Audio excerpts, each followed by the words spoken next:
Auzubillahi minash-shaytanir-rajim. Bismillahir-rahmanir-rahim. Dear students, Assalamu alaikum wa rahmatullahi wa barakatuh. I am Mudassir Sanwani, teacher, Primary School, Naik Mohalla, Nagsari. Dear students, as you know, the whole world is facing a global pandemic called coronavirus or COVID-19, and we all can contribute in eradicating this outbreak by staying in self-quarantine, stay home and stay safe. We all know that you are not able to attend your school due to the lockdown, and the school education department has started the process of online classes by means of audio video lessons.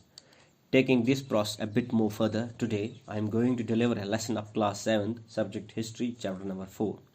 Especially when the subject is history, it would have been better with a video lesson, but unfortunately, due to the slow internet speed in the Union Territory of Jammu and Kashmir, it's not possible. So it's better to stick with an audio lesson. I hope you all understand. तो चलिए हम अपना topic शुरू करते हैं, जिसका नाम है द मुगल एम्पायर यानी मुगलिया सल्तनत। चूँकि इस पूरे लेसन को एक ही ऑडियो लेसन में मुकम्मल करना मुमकिन नहीं है, इसलिए आज हम सिर्फ मुगलिया सल्तनत के पहले बादशाह बाबर के बारे में पढ़ेंगे, जिसने 1526 से लेकर 1530 तक हिंदुस्तान पर हुकूमत की। सबसे पहले हम ये जानेंगे कि मुग़ल असल में कौन थे। मुग़ल्स का जो पहला बादशाह जो कि बाबर था, उसकी माँ का ताल्लुक मंगोल बादशाह चंगेज़ खान से था। Changez Khan he was a ruler of Mongol tribes, China and central Asia. और अगर हम उनके बाप का शहज नस्ब यानी उनके आबा अजदाद पर नज़र दौड़ाएं तो उनकी नस्ल बादशाह तैमूर से मिलती है। तैमूर ईरान, इराक और दौर जदीद में, जिसे हम तुर्की कहते हैं, इन सब ममालिक का बादशाह था। तो हम ये कह सकते हैं बाबर की रगों में दो बड़े बादशाहों का खून दौड़ता था।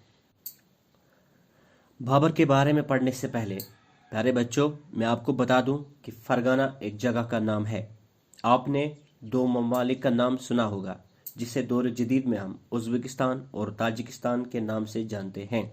उस वक़्त ये दोनों ममालिक एक ही थे और उनको फरगाना के नाम से जाना जाता था। बाबर का बाप इसी फरगाना रियासत का बादशाह था। 1494 ईस्वी में जब बाबर के वालिद की वफ़ात हुई तो बाबर इस फरगाना रियासत का बादशाह बना। उस वक़्त इसकी उम्र सिर्फ 12 साल की थी, लेकिन बदकिस्मती की वजह से फरगाना पर हमला हुआ और बाबर को अपनी फौज लेकर फरगाना छोड़ना पड़ा। काफ़ी सालों तक वो एक जगह से दूसरी जगह फिरता रहा और आखिरकार उसने 1504 ईस्वी में काबुल पर हमला किया और काबुल फतह करके काबुल का बादशाह बना। काबुल में बैठकर ही बाबर ने हिंदुस्तान पर हुकूमत करने के लिए पूरी तैयारी शुरू की।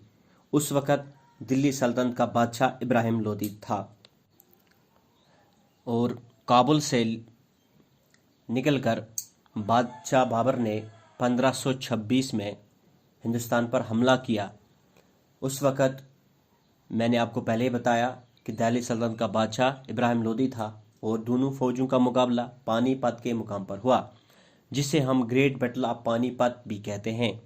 और इस तरह इस पानीपत की लड़ाई में बाबर ने इब्राहिम लोदी को हराकर मुगलिया सल्तनत की बुनियाद डाली।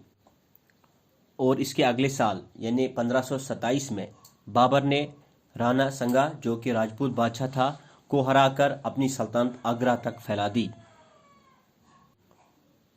आने वाले दिनों में प्यारे बच्चों, हम मुगलिया सल्तनत के बाकी बादशाहों, जिनमें बाबर का बेटा हुमायूं, अकबर, शाहजहां, औरंगज़ेब आते हैं, उनके बारे में पढ़ेंगे।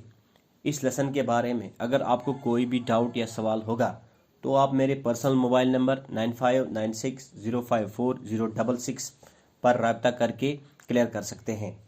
शुक्रिया।